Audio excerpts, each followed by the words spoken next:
You guys, this is what we've been waiting for. I have been waiting for this for such a long time. Hello, fellow mages! In the Fractures in Time PTR, we have some updates coming to both the class and arcane trees.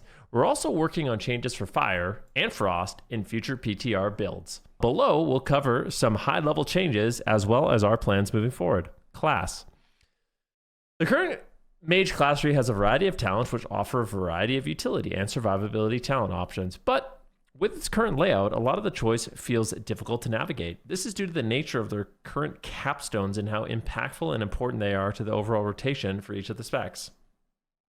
In Fractures in Time, we're making a few changes, such as making some abilities baseline, removing Rune of Power, a slightly new tree layout, and adding 3 new capstone abilities to replace Shifting Power and Meteor. I don't want to lose Shifting Power. I love Shifting Power. I love Shifting Power so much, but I don't know. I guess we'll see what happens. Maybe they give it to us baseline? What if Shifting Power is baseline? It could be cool.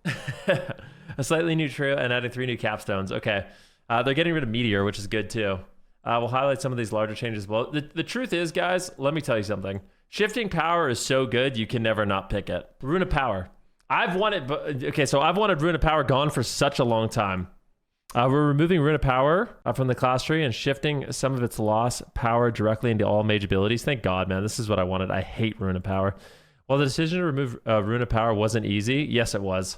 We feel it was best for the long-term health of the class. Yes, it is.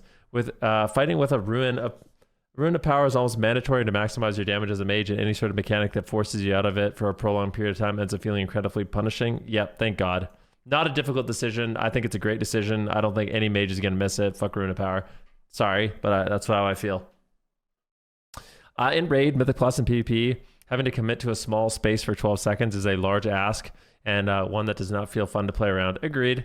As frequent as Rune of Power is, by removing Rune of Power, we're able to shift more mages' damage into their ability baseline, while also leaving us room to further amplify their big cooldowns, Arcane Surge, Combustion, Icy Veins if necessary. While we expect it to be a large adjustment at first, we're confident that this will be an overall boon for mages in the future. Me too. Thank God. I hate Rune of Power. Bye! That's great. That's great news for us. Tree layout. While the overall structure of the class tree has changed, we made a few key adjustments that should allow for a little bit more customization when speccing into your class tree. The total number of capstones has been reduced from 5 to 3. At the moment, Mage's capstones have a wide variety of power that offer different levels of throughput or survivability and utility. The difference in damage, throughput, and utility survivability at the capstone level has proven to be somewhat problematic for Mage, and their ability to feel free to customize their tree as they see fit. The tree is now structured to offer 3 capstones with the center capstone, Time Anomaly, Oh, that's great. I love Time Anomaly.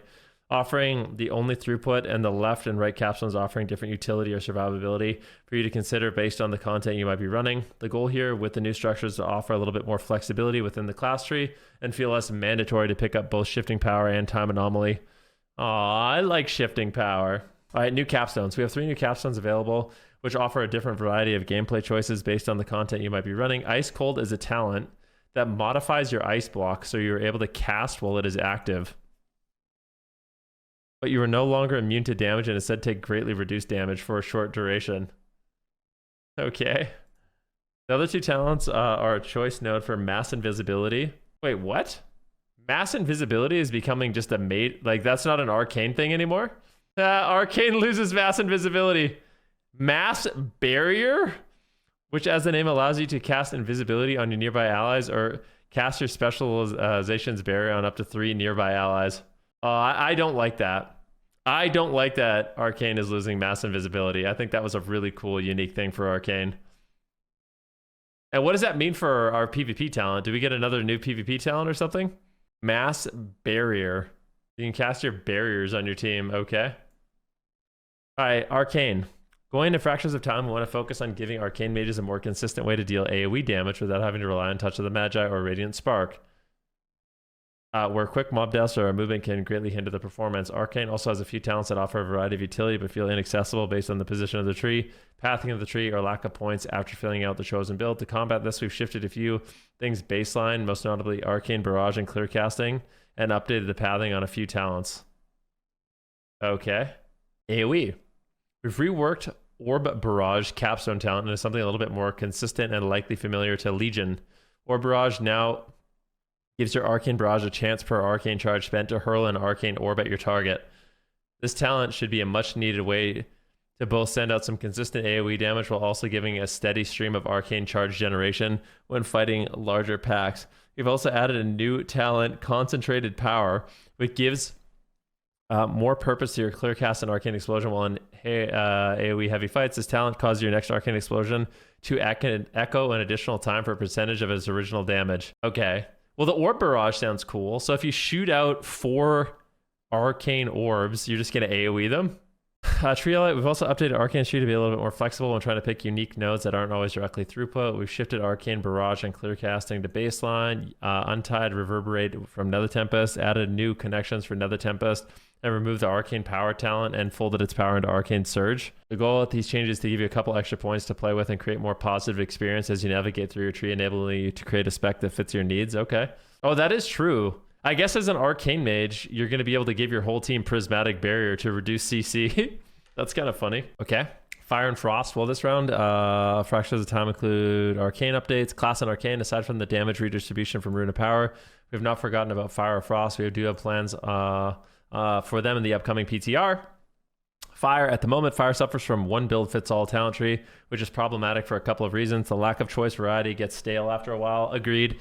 Ignite dealing large portions of damage in single target and AoE makes it incredibly difficult for us to separately tune single target or AoE damage for Fire during tuning passes. Moving forward, we want to explore ways we can create alternate AoE builds that aren't just Ignite stacking, reducing the amount of 2-point nodes to free up a few points, and shift some abilities baseline such as Flame Strike and Cauterize. That's great.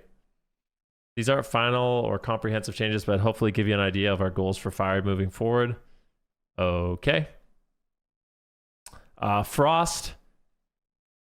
Moving forward with Frost, we're looking into the lesser picked talents that offer a different gameplay style compared to the meta builds that generally underperform. Talents like Ray of Frost and Glacial Spike offer unique alternatives to the standard rotation, but giving them their current impact and lack of synergy with the tree, they become a hard option to opt into. Additionally, we're taking a look into the minimal Ice Lance builds, as they shouldn't be the correct way to play Frost. Ice Lance should be an impactful button that is played around rather than minimally cast due to the amount of modifiers of other talents and damage sources preventing it from being so. Does that mean more Ice Lances? Are we going to get more Ice Lances? Ice Lance is not impactful enough. We're going to make sure that you press it. You should always be pressing Ice Lance. All right. All right, buff it. Fuck it. There's some talents we want to reassess in the talent tree and instead move baselines such as Blizzard and Cold Snap. Lastly, the amount of talents required to make Icy Veins feel like a high impact cooldown is relatively high. We want to take this opportunity to see if we can make it stand on its own a little more. Thank you for this time. I'm excited for this. Thank you for the time to take. Thank you for taking the time to read this. This is just the start of Mage changes for Fractures of Time. We have plenty planned for the future as we navigate through the Fractures of Time PTR. We look forward to seeing your feedback. That's great. Great news. I'm very excited. Like I'm thank God they're getting rid of Rune of Power. I'm stoked. Maybe we'll see like a burn build that's not as boring as Ignite. Like you know what I mean? Maybe they need to change Ignite to not auto spread like it did in the past and actually have like a way to spread it and like buff Living Bomb and some fun stuff, you know? Could be cool. That's awesome. Very, very exciting. This is something I've wanted for a long time, so hopefully they nail it. I have high faith that they will, you know?